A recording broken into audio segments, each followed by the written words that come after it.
اللہ نے میرے نبی کو خاندانی طور پر وہاں پہنچا جہاں کو نہیں جا سکتا. پھر آپ کی ذات کو اتنا حسن بخشا. ایک آدمی بات حسن کی کرے، آپ کالا کلوٹا بیٹھا ہوئے تو گل جڑ دی کوئی. تو آپ تشریف لے جا رہے تھے ہجرت کر کے، تو راستے میں ایک رابغ ایک جگہ تھی، وہاں بھوک لگی، پیاس لگی، وہ کھانے کا سامان تھا نہیں، تو ایک بڑھیا عورت کا خیمہ دیکھا. وہاں پہنچے تو کہا ماں جی کچھ کھانے کو ملے گا؟ میں نے کہا بیٹا قحط کا زمانہ ہے، کچھ نہیں ہے. تو ایک مریل بکری کھڑی تھی، وہاں بالکل چمڑا تھے ہڈی. اب نے کہا میں اس سے دودھ نکال لوں؟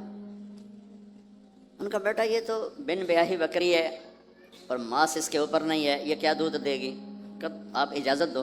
ان کا لہلا چونکہ غیر فطری کام ہو رہا تھا تو لہٰذا اس نے آپ کو غور سے دیکھا کہ یہ کون ہے جڑا اے جی بکری جو دودھ کڈو ہے. لہٰذا آپ کیسے دیکھنے لگی. تو آپ نے بکری کو کھینچا اور اس کے تھنوں کو ہاتھ لگایا، وہ نیچے لٹک گئے اور ایک پورا ڈول دودھ سے بھر دیا. بکری سے یہ گلاس بھی نہیں بھرتا بکری کے دودھ سے، لیکن وہ پورا ڈول بھر دیا. اپنے تینوں ساتھیوں کو پلایا، پھر خود پیا، پھر دوبارہ دودھ نکال کے پورا ڈول بھر کے اس اماں کو دیا، چلے گئے. بکری کی عمر 7 سال ہوتی ہے، 7 سال تک زندہ رہتی ہے، ذبح نہ کریں مر جاتی. یہ بکری 22 برس زندہ رہی اللہ کے نبی کے ہاتھ لگنے کی برکت سے. 22 برس اس بکری نے عمر پائی. جب شام کو اس کا خامد آیا، وہ کہنے لگا اے دودھ کتوں ہے؟ وہ کہنے لگی ایس بکری چو ہو گیا کملی ہو گئی، اتوں دودھ کتوں آ گیا؟ مزا گیا اسے چو آیا، مزا گیا اپنی عقل کا علاج کرو، یہ کتوں آ گیا؟ کہ نہیں ایک کوئی جادوئی شخصیت والا نوجوان آیا تھا، اس کے ہاتھوں میں کوئی طاقت تھی، اس نے تھنوں کو ہاتھ لگایا اور چشمہ بنا دیا. اچھا کیسا تھا ذرا بتاؤ؟ سفیلی ذرا دسے نہ کیوں جائے. اب اس نے بتایا کہ میں نے کیا دیکھا، اور وہ کمال کیا اس بڑھیا نے کہ آج تک بڑے بڑے علماء ان الفاظ کا ترجمہ کرتے ہوئے تھک رہے. وہ کہنے لگی ابا معبد رأیت رجلا ظاہر الوضاء ابلج الوجه حسن الخلق لم تعبه ثجلا لم تزر به سعلا ازج اقرا وسيم قسيم في عينيه تعج في صوته صحل في لحيته كفافا في عنقه سطع ان تكلم علاه البهاء وان سكت علاه الوقار وهو اندر الثلاثه. مجھے بھی ہمیشہ اس کے ترجمے میں تھکنا ہی پڑتا ہے، لیکن مجھے اس کی بڑی ایک تعبیر اللہ نے سجائی. کہنے لگے میں اس کا ترجمہ یوں کرتا ہوں، کہنے لگے ابو معبد میں تمہیں کیا بتاؤں، میں نے ایسا انسان دیکھا مجھے لگا جیسے 14ویں کا چاندی کپڑے پہن کے زمین پہ آ گیا. کہ مجھے یوں لگا جیسے 14ویں کا چاندی زمین پہ کپڑے پہن کے اتر آیا. کیا حسن تھا، کیا جمال تھا، کیا خوبصورت بھویں تھیں، کیسا ماتھا چوڑا تھا، آنکھیں کیسی حسین تھیں.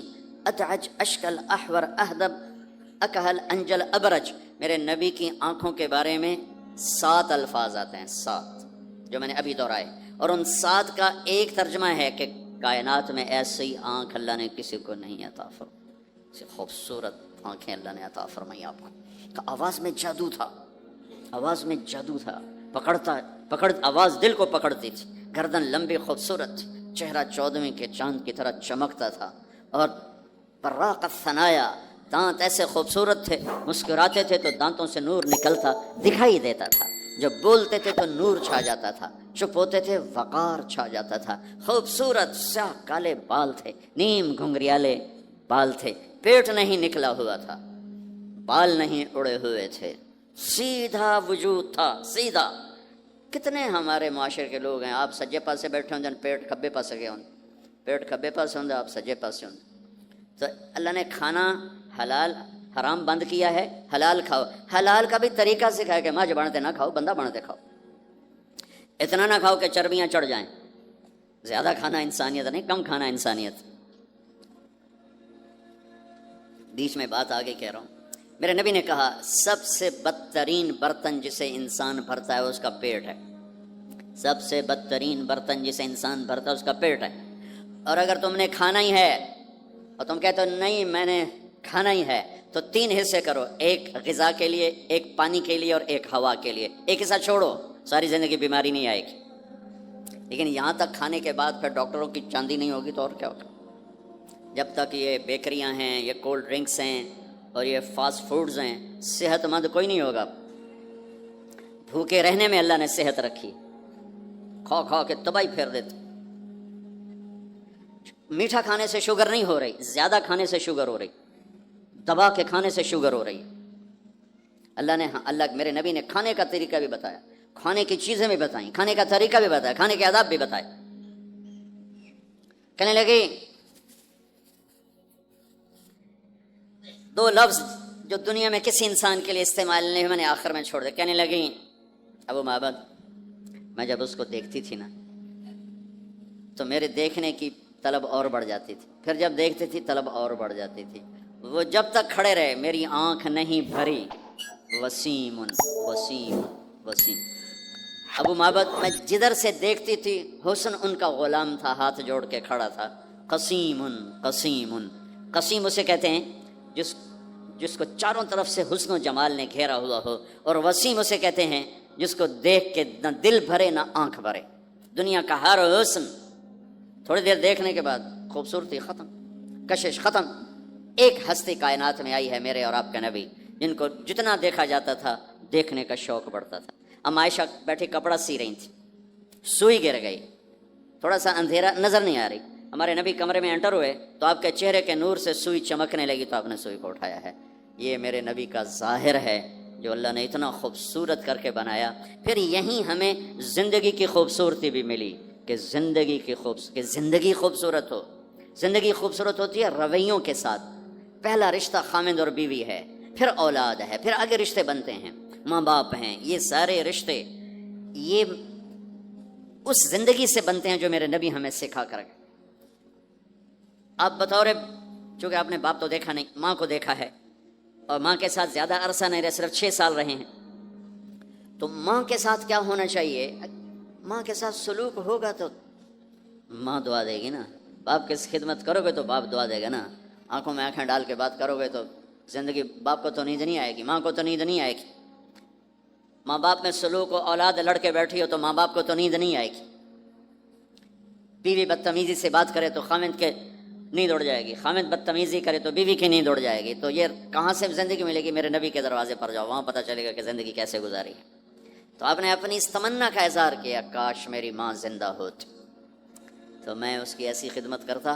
میں عشاء کی نماز کے مصلی پہ کھڑا ہو کر ہاتھ باندھے سورۃ فاتحہ پڑھ رہا تھا، الحمدللہ رب العالمین. ادھر سے میرے گھر سے آواز آتی، محمد. میری ماں مجھے پکارتی، محمد. تو میں نماز توڑ کے کہتا، لبیک یا اماں. ماں جی میں حاضر ہوں، ماں جی میں حاضر ہوں. زندگی کو خوبصورت بنانے کا ماں باپ کے لیے طریقہ کہ اولاد ماں باپ کی آنکھوں کی ٹھنڈک بنے. یہ بچے ہمارا سب سے قیمتی سرمایہ، اور انہی پر سب سے بڑا ظلم ہوتا ہے. سب سے بڑا ظلم ہے آج کے ماں باپ کا 3 سال کے بچے کو اسکول ڈالنا. سب سے بڑا ظلم ہے. وہ روتا ہوا جاتا ہے، روتا ہوا آتا ہے، اور ماں باپ سے اس کی محبت کی تار کٹتے جاتے ہیں، کٹتے جاتے ہیں، کٹتے جاتے ہیں. 7ویں سال میں وہ بدتمیز ہوا پڑا ہوتا ہے. اب مائیں پریشان ہیں، بچے بدتمیز ہیں، بچے بدتمیز ہیں، کیونکہ ماں نے گود نہیں دی. جو ٹائم ماں نے دینا تھا وہ دے دیا اسکول کو. اور ہمارے اسکول کاروباری ادارے ہیں، علمی ادارے نہیں ہیں، کاروباری ادارے ہیں. میرے ملک کا یہ روگ ہے کہ یہاں کا وکیل بھی کاروباری ہے، یہاں کا ڈاکٹر بھی تاجر ہے، یہاں کا وکیل بھی تاجر ہے، یہاں کا جج بھی بک جاتا ہے، اور یہاں کا اسکول اور کالج بھی کاروبار ہے. 3 سال کا بچہ جب ماں باپ سے دور ہوتا ہے، روتا ہوا جاتا، روتا ہوا آتا، تو وہ ماں باپ سے دور ہو جاتا ہے، اس کے اندر نفرت پیدا ہونی شروع ہو جاتی.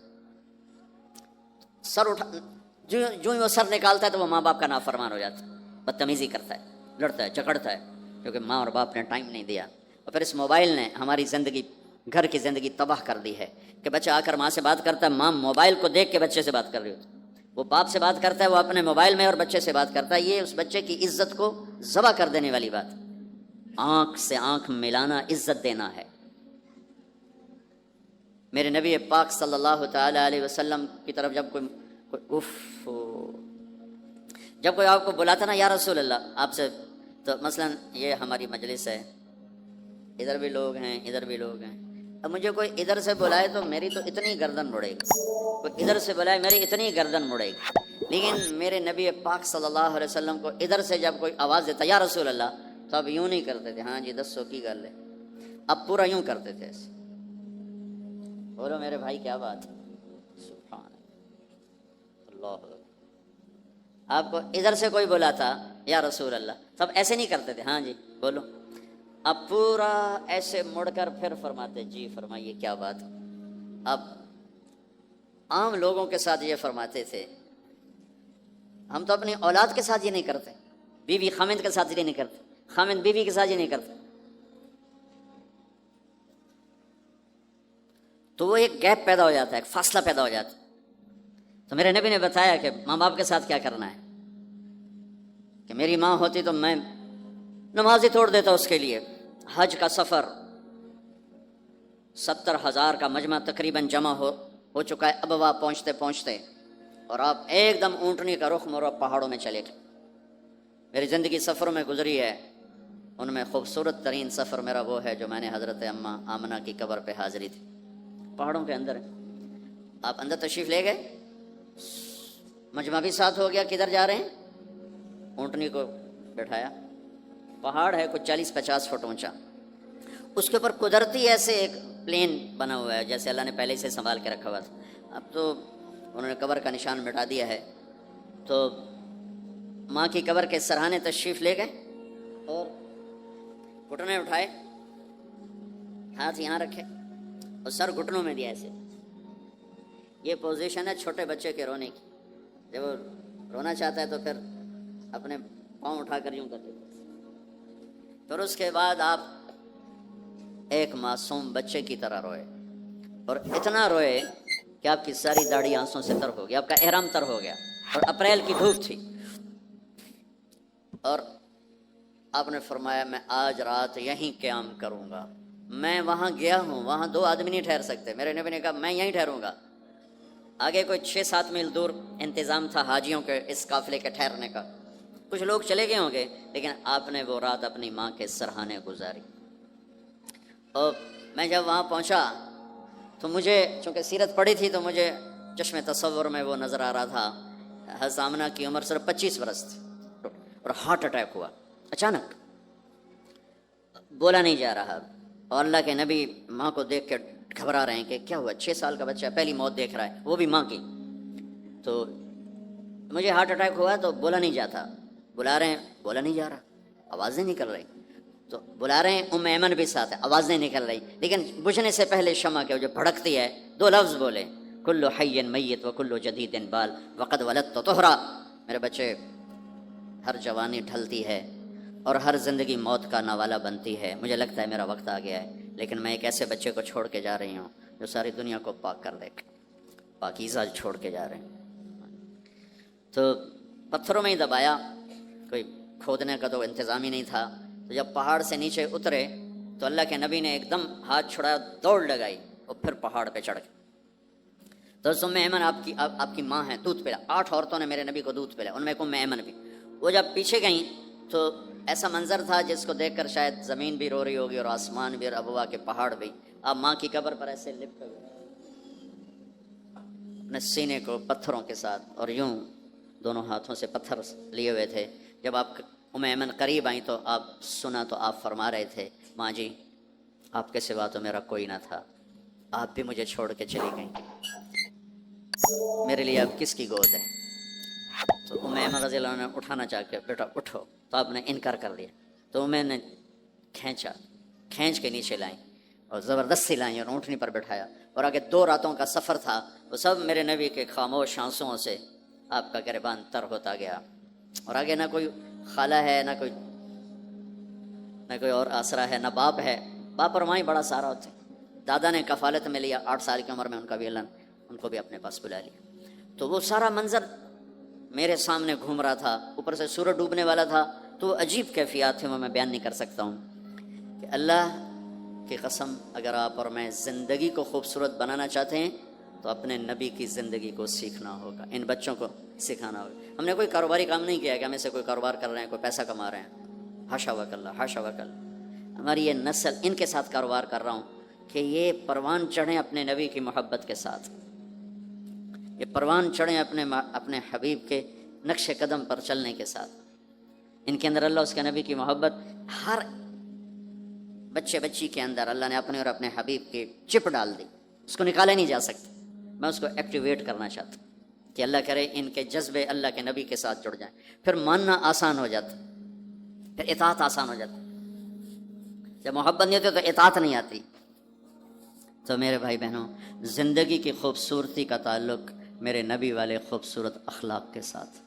پھر اپنے بیویوں کے ساتھ کیا سلوک کیا؟ 2 مہینے چولہا نہیں جلتا، 2 مہینے کھانے کو کچھ نہیں ملتا، اور ہر بیگم قربان ہے، فدا ہے. 2 مہینے جس عورت کے گھر میں چولہا نہ جلے وہ خامند کا کیا حشر کرے گی؟ اور میرے نبی کے گھر میں 2 مہینے چولہا نہیں جل رہا ہے، خود بھی بھوک برداشت کر رہے ہیں، بیگمات بھی بھوک برداشت کر رہے ہیں. ایک رات حضرت عائشہ کے ساتھ لیٹے ہوئے تھے ایک ہی چارپائی پر، تو آپ کبھی یوں کروڑ بدلتے کبھی یوں کروڑ بدلتے.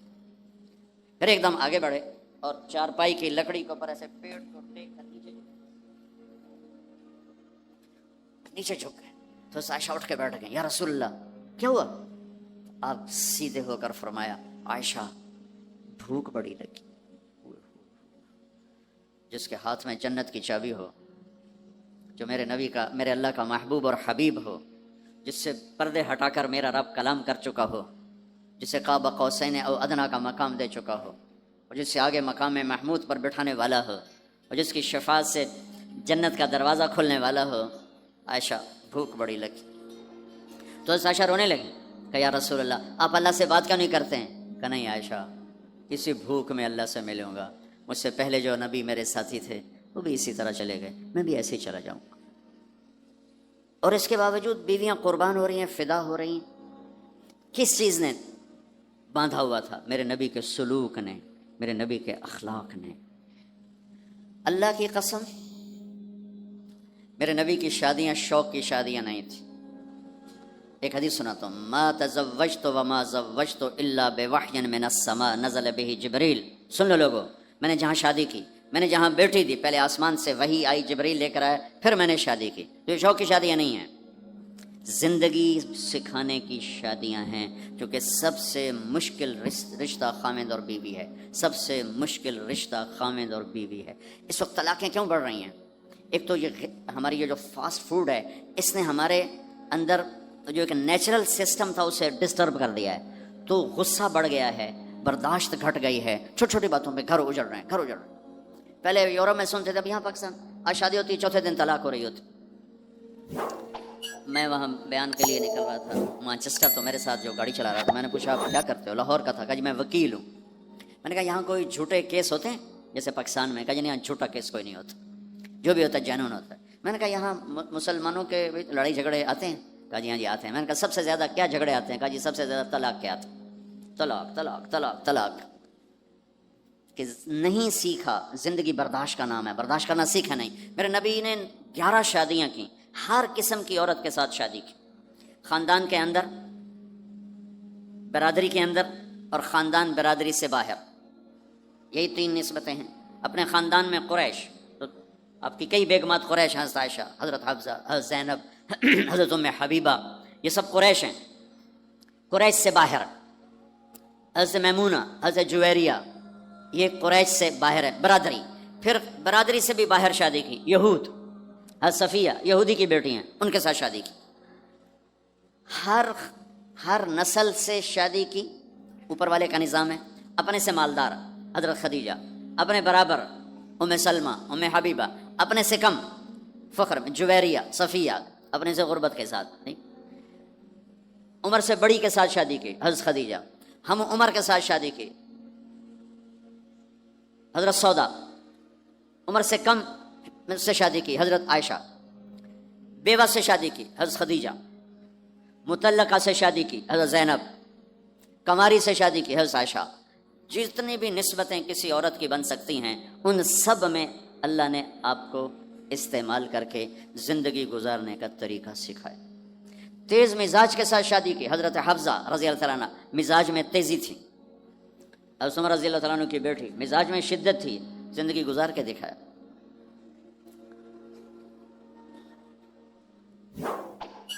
ایک آپ کو حدیث سناتا ہوں، اللہ کی قسم صرف ہمیں سکھانے کے لیے، جس ہستی نے اللہ کو آنکھوں سے دیکھ لیا ہو اس کے لیے عورت کیا چیز ہے، دنیا کیا چیز۔ میرے نبی کا معراج کے بعد دنیا میں واپس آنا سب سے بڑا مجاہدہ اور قربانی ہے۔ جنت میں اللہ ہمیں نصیب کر، جب اللہ کا دیدار ہوگا تو اس کے بعد اللہ کی قسم جنت والوں کو جنت بھول جائے، عورتوں کو خامد بھول جائیں گے، خامدوں کو بیویاں بھول جائیں گی، اور جنت کی ہر نعمت بھول جائے گی، صرف اللہ کو دیکھنے میں گم ہو جائیں گے۔ میرے نبی اپنی آنکھوں سے اللہ کو دیکھ کر آئے ہیں، ٹھیک ہو گیا۔ اب ایک حدیث سنو، عائشہ مجھے جب سے پتہ چلا ہے نا کہ تو جنت میں میری بیوی ہے تو میرے لیے تو مرنا ہی آسان ہو گیا ہے۔ اللہ اکبر۔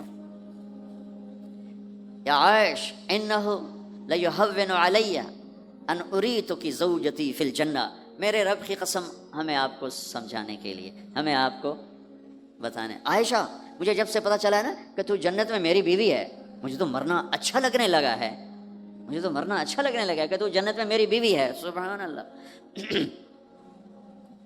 ادھر اچھا جی جنت یہی لبنی ہیں جی، یہ جنت جا کے بھی یہ نالی رانا ہے، یہاں یہ باتیں سننے کو ملتی۔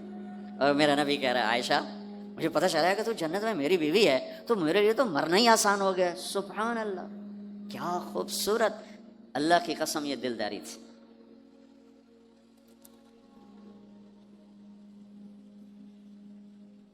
سب سے مشکل رشتہ خامد اور بیوی ہے، سینکڑوں آیات اس کے لیے اللہ نے اتاری، ماں باپ کے لیے چند آیات، اولاد کے لیے چند آیات، بہن بھائیوں کے لیے چند آیات، خامد اور بیوی کے لیے قرآن پڑھا ہے، پوری سورت اتاری ہے اور سینکڑوں آیات اتاری، چونکہ ایک اس رشتے کی اہمیت، ایک اس کی نزاکت اور کمزوری کہ کوئی رشتہ ٹوٹتا نہیں سوائے خامد اور بیوی کے۔ میں ماں کا بیٹا ہوں، باپ کا بیٹا ہوں، اچھا ہوں یا برا ہوں انہی کا ہوں، میرا نسب میری نافرمانی سے بدل نہیں سکتا، میں اللہ بخش کا بیٹا ہوں، میرا یہ نسب بدل نہیں سکتا، اچھا ہوں یا برا ہوں، اللہ ان کی قبر روشن کرے۔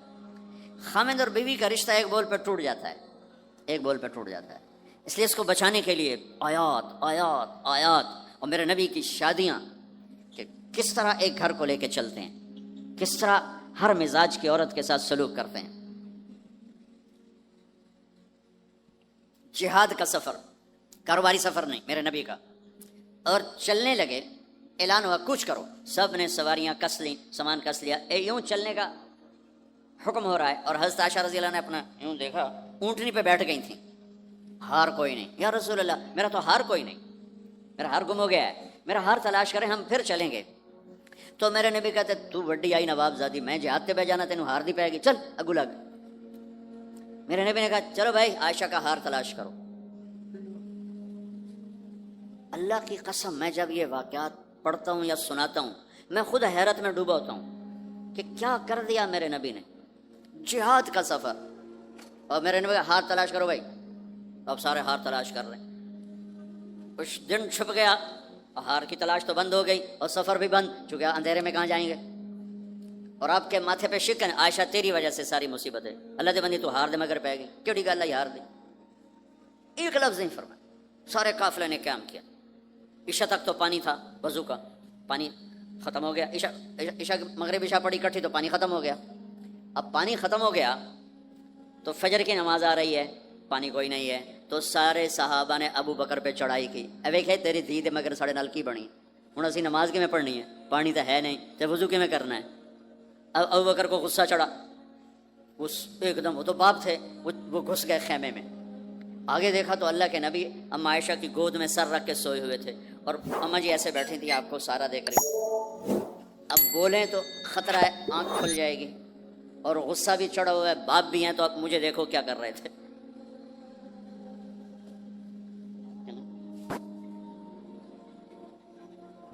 تیرے جو اگر یوں ماری زور سے انگلی بیٹی کے نا یہاں، پہلے یوں کرتے پھر ایسے ماری زور سے، وہ کہنے کہ میں ایسے سخت ہو گئی تاکہ میں ایسے نہ ہوں کہ اگر میں تھوڑا حرکت کی تو اللہ کے نبی کی آنکھ کھل جائے گی، تو مارے گا ٹھا ٹھا ٹھا، وہ منہ سے کہہ رہا، اور وہ ایسا کر کے بیٹھی چمک، غصے میں باہر چلے۔ اب آپ کی آنکھ کھلی فجر پر، تو عائشہ نے کہا یا رسول اللہ وہ تو باہر تو بڑا مسئلہ ہو گیا ہے، پانی کوئی نہیں ہے، اور نماز کا وقت ہو گیا ہے، وضو کیسے کریں؟ سبحان اللہ، اللہ نے قانون بدل دیا، دنیا میں پہلی دفعہ ہونے لگا ہے۔ 1,24,000 نبی آئے، پانی نہ علی وضو ہو سکتا ہے، اس کے علاوہ نہیں ہو سکتا۔ میرے اللہ نے قرآن اتارا، فَإِن لَّمْ تَجِدُوا مَاءً فَتَيَمَّمُوا صَعِيدًا طَيِّبًا فَامْسَحُوا بِوُجُوهِكُمْ وَأَيْدِيكُم مِّنْهُ۔ اچھا میرے بندو، پانی مک گیا ہے، چلو مٹی چاہتے منہ تے مارو تے دوئی چاہتے ہتھاں تے مارو تے تمہارا وضو ہو گیا، چلو تیمم کرو اور نماز پڑھو۔ اب وہ جو سارے ابو بکر پہ غصے ہو رہے تھے نا، اما عائشہ کہنے لگے واہ ابو بکر بھائی، تیرے تو فعل کی کم بن گیا، تیری دھی دے تو فعل کی کم بن گیا۔ تو اسید بن حذیر پہلے ذرا زیادہ گرم ہوئے تھے، تو وہی ابو بکر تیرے گھر کی یہ پہلی برکت نہیں ہے، پہلے بھی بہت شمار برکتیں تیرے گھر کی تو فعل امت کو ملی ہیں۔ تو اللہ نے تیمم کی آیت اتار دی، حضرت عائشہ کو ڈانٹ پلانے کی آیت نہیں آئی کہ میرے نبی تیری بیگم کے ہار کی وجہ سے میرے دین کا کام رک گیا اور میرے بندوں کی نماز خراب ہو گئی اور ان کو پانی سے محروم ہونا پڑا۔ میں قربان جاؤں اپنے رب پر، اپنے حبیب پر، اس ماں عائشہ پر، دنیا کی واحد عورت ہے جس کے سینے پر سر رکھ کر کسی نبی نے جان دی ہو۔ 1,24,000 نبیوں میں سے کوئی نہیں ہے جس کا سر بیگم کے سینے اور ٹھوڑی کے درمیان ہو اور اس کی جان اللہ نے نکالی ہو۔ واحد میرے آپ کے مات فی سحری و نحری، سحری و نحری، سحری و، کہ میرے چونکہ آپ ایسے بیٹھے تھے اور حبیب پاک آپ کے سینے پر یوں دراز تھے، نیم دراز ایسے تھے، اور آپ کا سر مبارک ٹھوڑی کے ساتھ لگ رہا تھا، ٹھوڑی کے ساتھ یہ جگہ یہاں لگ رہی تھی اور باقی یہاں تھی۔ اور واحد خاتون ہے جن کا حجرہ کسی نبی کی آرام گاہ بنا، ابدی آرام گاہ بنا۔ واحد اما عائشہ ہیں جن کے حجرے کو اللہ نے کسی نبی کے آرام گاہ بنایا، اور یہ واحد حجرہ ہے جہاں 70,000 فرشتہ صبح آ کے درود و سلام پڑھتا ہے اور شام تک پڑھتا ہے، اور شام کو 70,000 نیا آتا ہے اور صبح تک درود و سلام پڑھتا ہے اور واپس چلا جاتا ہے۔ کائنات اللہ جب مسلمان دنیا سے مٹ جائیں گے، مسجد نبوی مٹ جائے گی، بیت اللہ مٹ جائے گا، مدینے کی ایک اینٹ باقی نہیں بچے گی، مکہ کتنے بڑی بڑی بلڈنگیں، ایک اینٹ باقی نہیں بچے گی، اور وہاں سے گزرتے ہوئے لوگ کہیں گے لگتا ہے اتنے کدی آبادی ہوئے گی، ایتھے لگتا ہے کدی آبادی ہوئے گی۔ یہ زبانوں پہ ہوگا، جب سارے نشان مٹ جائیں گے اس وقت بھی 70,000 فرشتہ آ کے درود و سلام صبح سے شام تک پڑھے گا اور شام سے صبح تک پڑھے گا۔ یہ واحد میں خاتون ہیں عائشہ بنت ابی بکر جن کو اللہ نے یہ عزت بخشی، اور یہ واحد خاتون ہیں جب ان کے اوپر تہمت لگی، حضرت یوسف علیہ السلام پہ تہمت لگی تو بچے نے گواہی دی، حضرت مریم پہ تہمت لگی بیٹے نے گواہی دی، اور اما عائشہ پہ تہمت لگی تو اللہ نے گواہی دی، میں گواہ، اللہ گواہ بن کے آئے۔ تو اللہ نے کہا تیمم کرو بھائی، سارے خوش ہو گئے، سارے خوش ہو گئے۔ تو حضرت عائشہ نے کہا یا رسول اللہ اب میرا ہار چھوڑ دیں، اب چلیں۔ تب آپ نے کہا چلو بھائی کوچ کرو۔ اس سے زیادہ کوئی دلداری کا واقعہ پیش کر سکتا ہے؟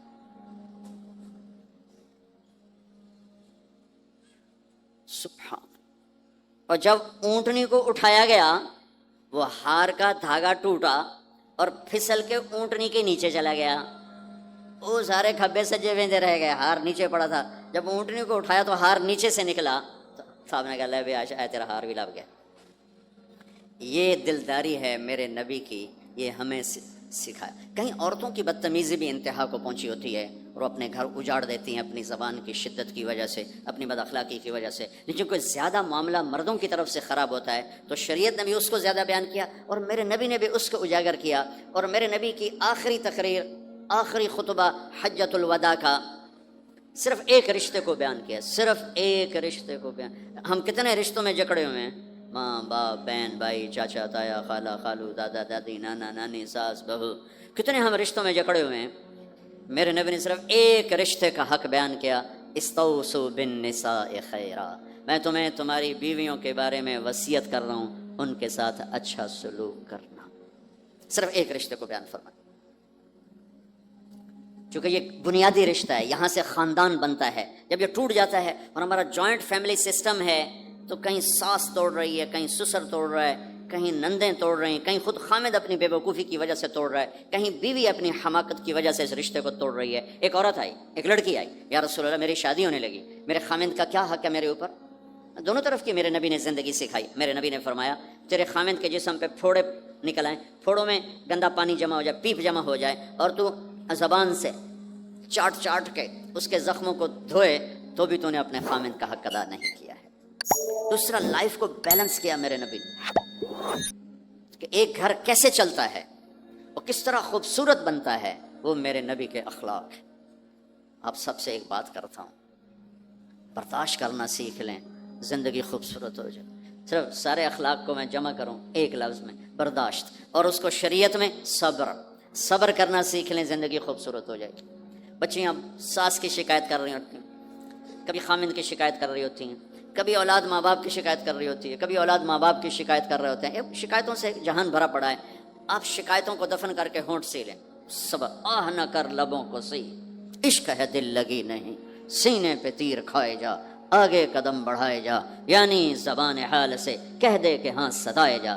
جو ستاتا ہے چپ ہو جاؤ، جو ستاتا ہے چپ ہو جاؤ۔ اللہ کی قسم آپ ایسی طاقت بنو گے کہ پہاڑ بھی راستہ دیں گے۔ صبر انسان کی سب سے بڑی طاقت ہے، صبر انسان کی سب سے بڑی طاقت ہے، صبر انسان کی سب سے بڑی طاقت، الٹا کے رکھ دیتی ہے چیزوں کو۔ چپ رہنا سیکھ، خاموش رہنا سیکھ، درگزر کرنا سیکھ، تو آپ دیکھیں گے آپ کی زندگی میں کتنا حسن آتا ہے، کتنی زندگی میں مٹھاس پیدا ہوتی ہے۔ غصہ نکال دینا وقتی ایک راحت ہوتی ہے، اور پھر شرمندگی اور ندامت کے سوا کچھ نہیں ہوتا۔ اور پی جانا، سہ جانا، یہ آپ کو ایک عظیم و شان ہستی بنا دے گا۔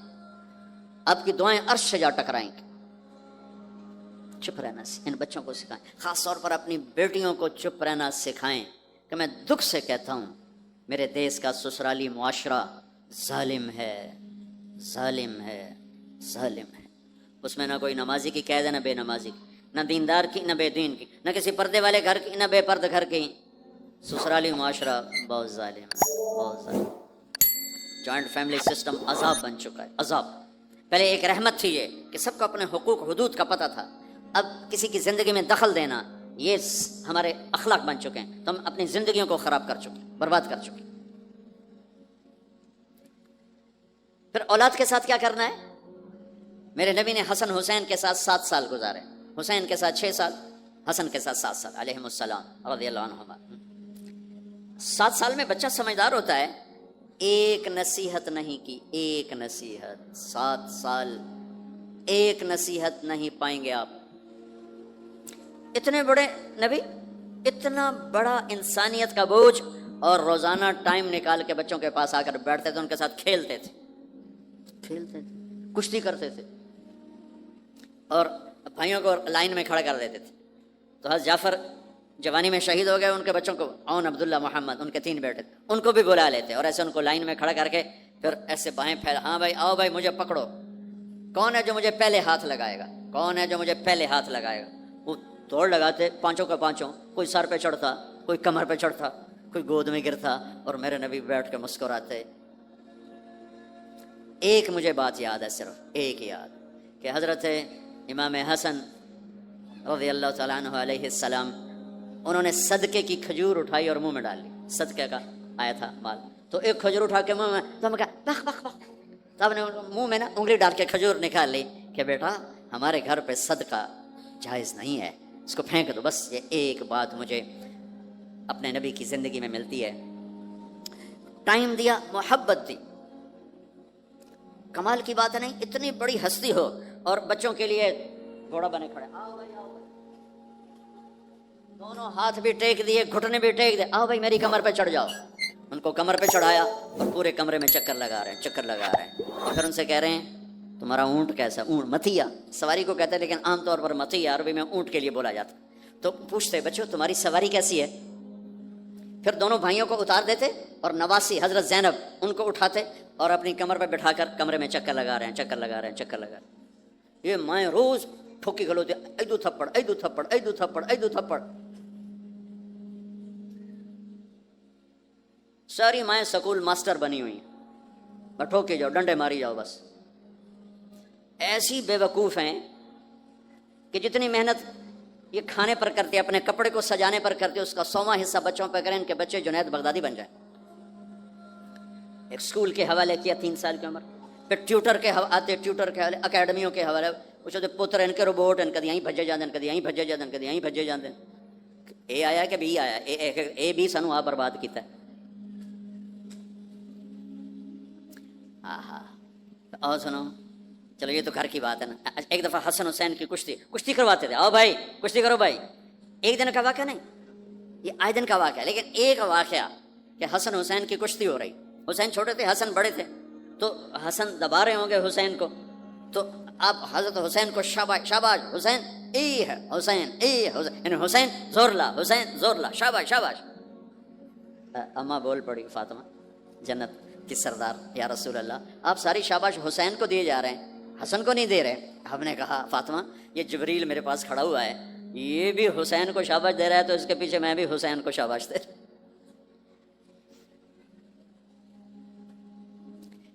اس سے اور عجیب سنو،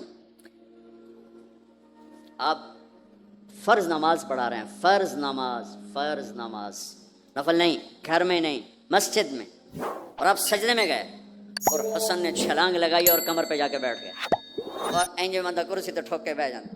میرے نبی نے سجدہ لمبا کر دیا، اتنا لمبا کیا کہ وہ سجدے میں پڑے لوگ سوچنے لگے کہ کہیں اللہ کے نبی فوت تو نہیں ہو گئے.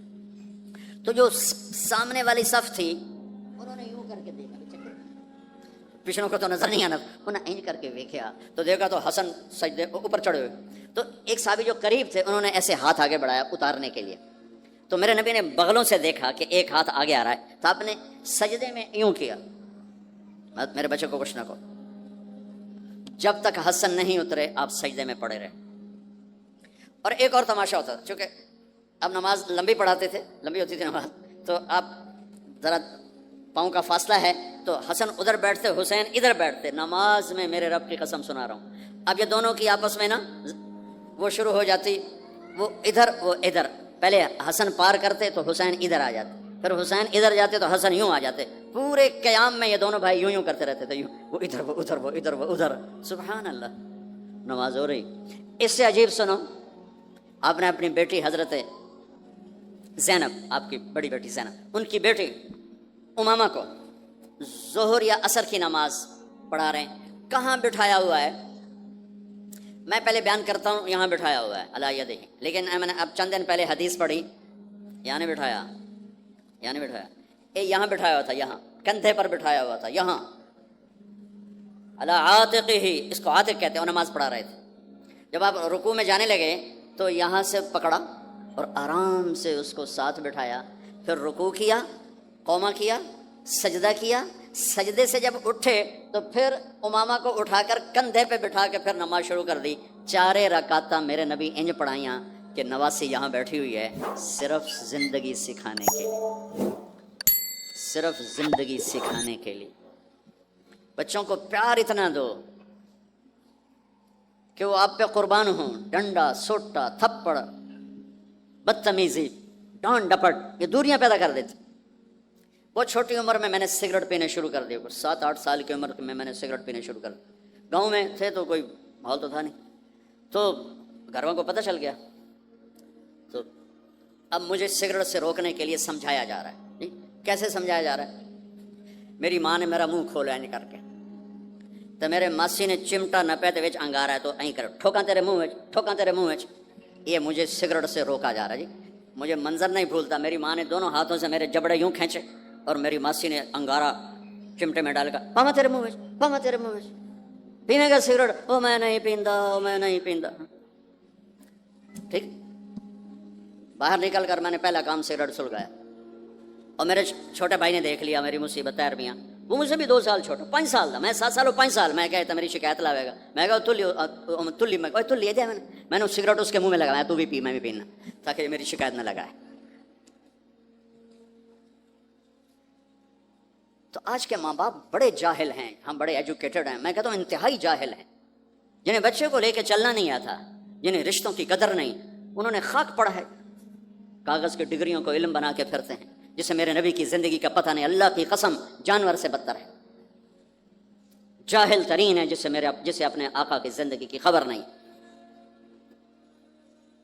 حسن آپ کے پیٹ پر بیٹھے ہوئے، آپ ان کے ساتھ کھیل رہے ہیں، اچانک حسن نے پیشاب شروع کر دیا. مجھے یاد نہیں، میرے بچے بچیاں ماشاءاللہ، میں نے ان کو اٹھایا ہوا تھا اور مجھے پیشاب محسوس ہوا تو میں نے اسے بیٹھے رہنے دیا ہو. مجھے یاد، میں اسی وقت پیچھے یا منجی تے سٹے یا ہیٹھاں سٹے پیشاب اتنے کرتا الو جائے. ٹھیک، میرے نبی پاک صلی اللہ علیہ وسلم کے نواسے حسن آپ کے پیٹ پر بیٹھے تھے، پیٹ ننگا تھا تو آپ ان کے ساتھ کھیل رہے تھے تو انہیں پیشاب شروع کر دیا. میرے نبی ایسے بے حس و حرکت ہو کہ کہیں بچے میری حرکت سے بچے کا پیشاب نہ رک جائے، تو آپ ایسے ہو تو پورا پیشاب کیا اور آپ ہلے نہیں. جب وہ پیشاب سے فارغ ہوئے پھر آپ اٹھے اور بچے کو الگ بٹھا کر اپنے جسم پہ پانی ڈال کے اپنے آپ کو صاف کر کے تو آگے دوبارہ ان کے ساتھ کھیلنا شروع کر دیا. کہ میں آپ کو اپنی نبی کی وہ زندگی بتا رہا ہوں جس کو اپنانے سے میری زندگی بھی خوبصورت ہو جائے گی، آپ کی بھی. ہم فخر سے کہتے ہیں ہمارے نبی نے چاند کے 2 ٹکڑے کر دیے، معراج پہ آسمان چیر کے چلے گئے. یہ بہت بڑے معجزات ہیں، لیکن میرے نبی کا سب سے بڑا معجزہ ہے کہ ہمیں ایک خوبصورت زندگی سکھا کر گئے. آپ کے اخلاق، میرے نبی کے اخلاق میرے نبی کا سب سے بڑا معجزہ ہے. حسن کو آگے بٹھایا ہوا تھا رضی اللہ عنہ علیہ السلام، تو ان کو ایسے زبان دکھاتے حسن کو تو حسن اس کو پکڑنے کی کوشش کرتے، جب ایسے ہاتھ مارتے تو آپ زبان منہ میں کرتے. اچھا وہ ہنس پڑتے، بچہ ہنس پڑتا. تو پھر اس کے بعد آپ یوں کرتے تو پھر حسن آگے ہاتھ مارتے، پھر آپ زبان منہ میں کر لیتے، پھر وہ کرتے ہنستے، پھر آپ چپ ہو جاتے. کتنی دیر آپ حسن کے ساتھ یہ کھیل کھیلتے رہے. اب گلی میں گزر رہے ہیں، بچے کھیل رہے تھے، بچوں میں حسین کھیل رہے تھے، تو آپ نے کہا پکڑو بھائی حسین کو، پکڑو بھائی. تو وہ آگے بھاگے تو آپ پیچھے جان بوجھ کے جیسے ہم کرتے ہیں وجعل السبیل یلعب ہا ہنا وہا ہونا، جب وہ ادھر جاتے تو آپ آگے ہو جاتے، وہ ادھر آتے آپ ادھر ہو جاتے. پوری گلی یہ تماشا دیکھ رہی ہے اور حسین کبھی آگے بھاگ رہا ہے کبھی پیچھے بھاگ رہا ہے، اور آپ جان بوجھ کے اس کو پکڑ نہیں رہے. ہاں پکڑو بھائی پکڑو بھائی پکڑو بھائی، اور وہ بڑے ہنس رہے ہیں کہ آج میرا نانا تھا میں نے ناپ ہی نہیں سکتا. تو یہ تھوڑی دیر جب یہ کھیل چلتا رہا پھر آپ نے ان کو کہا یہ پکڑ لیا اور اٹھایا اور ہونٹ چومے اور ماتھا چوما، کہ حسین مجھ سے ہے میں حسین سے، حسین مجھ سے ہے میں حسین سے. میرے بھائی بہنوں عزیزو، اسلام ہی تو خوبصورت زندگی سکھاتا ہے، وہی ہم نے بھلا دیا. کپڑے کیسے ہوں، ٹائی کیسی ہو، کوٹ کیسا ہو، گاڑی کیسی ہو، کھانا کیسا ہو، لباس کیسا ہو، سواری کیسی ہو، گھر کیسا ہو، ڈرائنگ روم کیسا ہو، میچنگ کیسے ہو. بھلا اس کو زندگی تھوڑا ہی کہتے. تو آپ سب سے کہتا ہوں کہ اپنے نبی کی زندگی اور سیرت کو پڑھیں، اس کو سیکھیں. یہ تبلیغ کا کام ایک عملی محنت ہے، سیکھنی. ان بچوں پر محنت کر رہے ہیں کہ اللہ کرے یہ پروان چڑھے تو ان کے اندر اللہ اس کے رسول کا پیار ہو، تو پھر یہ خود ہی چلنا شروع کریں گے. یہ میں نے سیرت کی چند جھلکیاں، چونکہ آپ پوری فیملیز بیٹھی ہوئی ہیں اور فیملیز کے رشتوں میں ماں کا رشتہ، باپ کا رشتہ، بیوی کا رشتہ، خاوند کا رشتہ، اولاد کا رشتہ، یہ چند بڑے رشتے ہیں. اسی کو میں نے آپ کے سامنے پیش کر دیا ہے کہ اس کو سیکھنا پڑتا ہے، اس کے لیے اپنے ذات سے لڑنا پڑتا ہے، تب جا کر زندگی میں حسن اور کمال پیدا ہوتا ہے. میری بات یاد رکھیے گا، کبھی زندگی کو خوبصورتی چیزوں سے نہیں ملتی، زندگی کی خوبصورتی میرے نبی والے پیارے اخلاق کے ساتھ. جس کو یہ مل گئے اس کے گھر میں 14ویں کا چاند ہر وقت چمکے گا اور نصف النہار کا سورج ہر وقت چمکے گا. جس کے اخلاق بگڑ گئے ان کے دن بھی رات بن جائیں گے اور رات بھی رات بن جائے گی. اللہ اس نسل کو آپ کی آنکھوں اور ہماری آنکھوں کی ٹھنڈک بنائے اور ایسے ہماری اس محنت کو قبول فرمائے.